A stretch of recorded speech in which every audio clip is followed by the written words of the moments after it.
Hello everyone, this is Dr. Shijun Wang. In today's video, I am going to start a new series of Chopin pieces. And today I am going to teach you how to improve your practice session for the second scherzo, opus 31. Some YouTube audiences give me feedback and saying that sometimes I lecture too much, and I totally agree. And this has something to do with me mostly teaching to college kids and teaching college lectures, and I want to develop them into their own critical thinking, right? I tell them a concept and I want them to find the way on their own. But I admit it's not the most, so what do I say, amateur-friendly way of teaching, because then what can be better than just to show them how to practice little by little? And I really seriously think I should do more of that in my teaching and also in this online YouTube platform. So that's what I'm going to do. I'm going to have more showing of how do I practice, what did I do for hours to make it sounds good. So the very beginning, very first concept we have to know for playing any scherzo is that the scherzo really derives from minuet. It's a very fast minuet. However, in minuet, the conductor will conduct in three. Yeah, 1, 2, 3, 1, 2, 3. But since scherzo is too fast, okay, it's simply not possible 1, 2, 3, 1, 2, 3 to conduct this way. Nobody can follow or see you. So actually, the right way of conducting scherzo is in four measures. 1, drum, drum. 1, 2, 3, dun dun dun dun. 1, 3, 4. 1, 2, 3, 4. 1, 2, 3, 4. 1, 2, 3, 4. 1, 2, 3, 4. Okay. We face some very challenging technical problems at the very beginning. This left hand, really it took me a long time to figure out how to play this with this kind of a mysterious feeling. I used to play overpowered and overconnected. Yes, true, there is a slur, but I think that slur meant really more of a tone, of a phrase that goes to the end, like asking a question, yeah, instead of playing everything connected. So we need this crispy sound with some pedal. And why is this left hand so hard? Because it's the backhand. It's going towards the right side, right? If it's then left hand will feel way more comfortable. So I have some solutions. One, depend a lot on your finger movements. And instead of pushing forward like that, which adds more and more weight, I would actually almost like plugging it, doing this. Yeah, like the pizzicato in string playing. And then this next phrase, I think this is what scherzo means, jokes, right? This is where this funny element kicks in.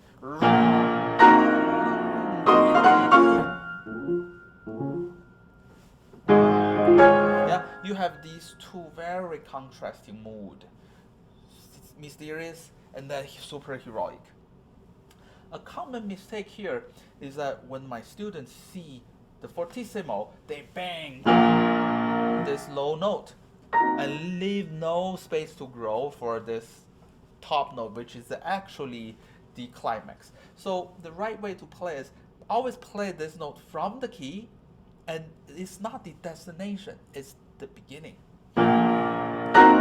It's a pickup to this.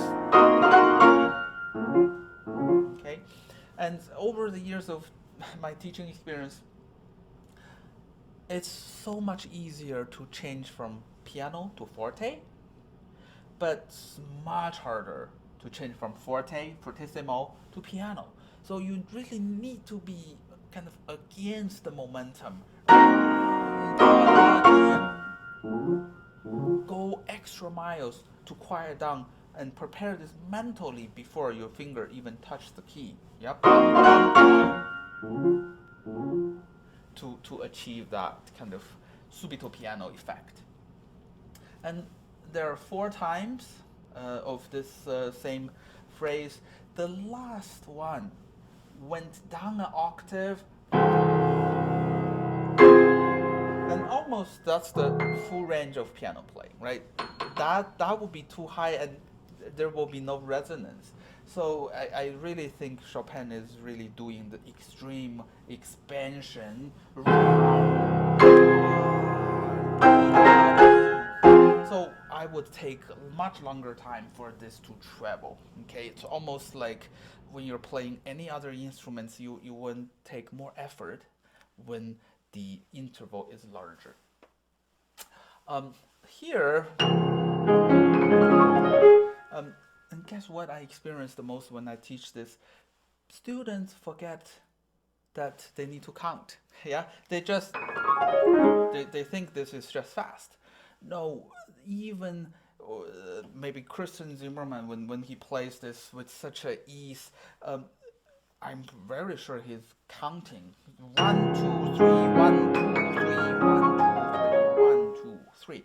There is of course liberty, but the before you have this liberty, you have to know what is the core rhythm. Yep.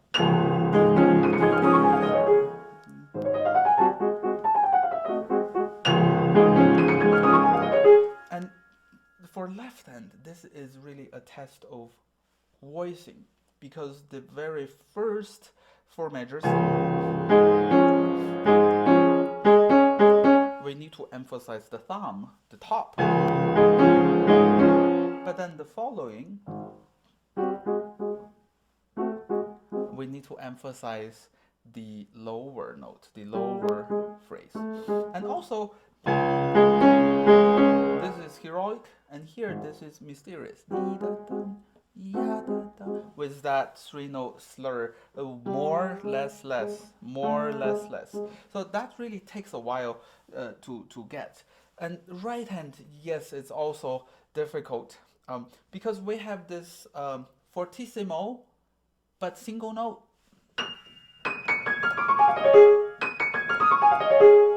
So we really need to put a lot of weight upon the keys and have somewhat flat finger, so that it's easier to play the black key, and a little bit raised elbow, which adds some weight.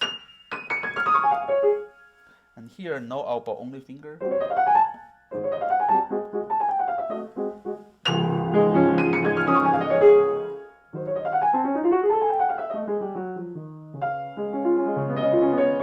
And this left hand really reminds me of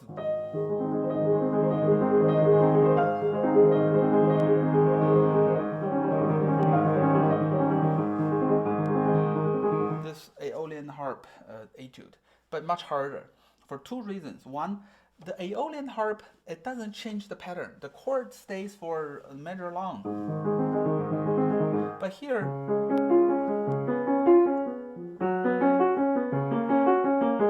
it's constantly changing.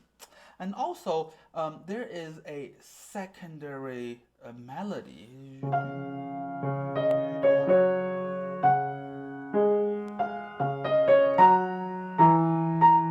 And whenever it gets more chromatic, it gets more noticed.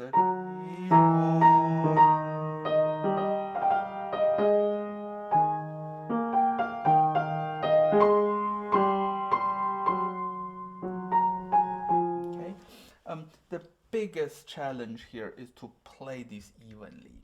Um, a very naturally gifted student would follow this.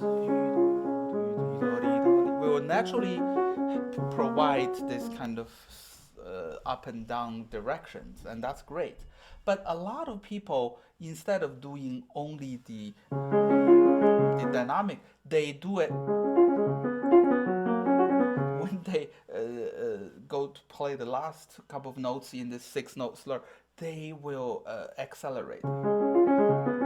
So we really need to watch that when we practice slowly.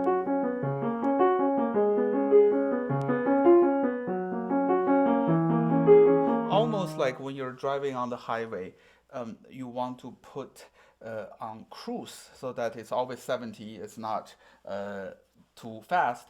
But here you're driving downhill, so the car is actually hitting the brake instead of the gas. So you have to feel that resistance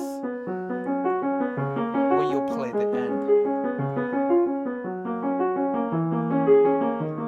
And like the etude, very relaxed wrist.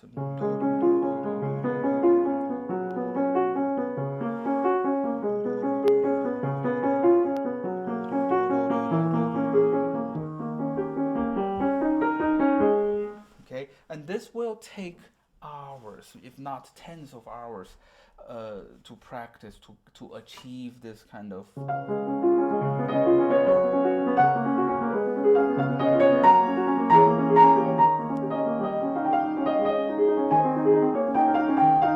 So it might sound funny, but you actually need to work a lot on it so that it doesn't get noticed. If you, then it will get noticed very often. Okay, so good luck with this part. And the ending of this first section, again, count 1, 2, 3, 1, 2, 3, 1, 2, 3, 1, 2, 3, 1, 2, 3, 1, 2, 3.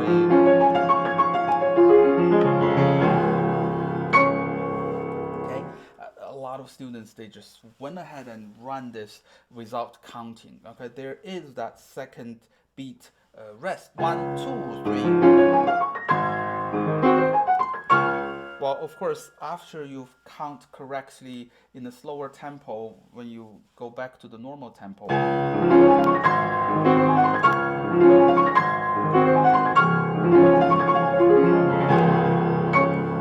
you can play with freedom, but then you know the core rhythm behind it. Okay, so I want to change a little bit of the format.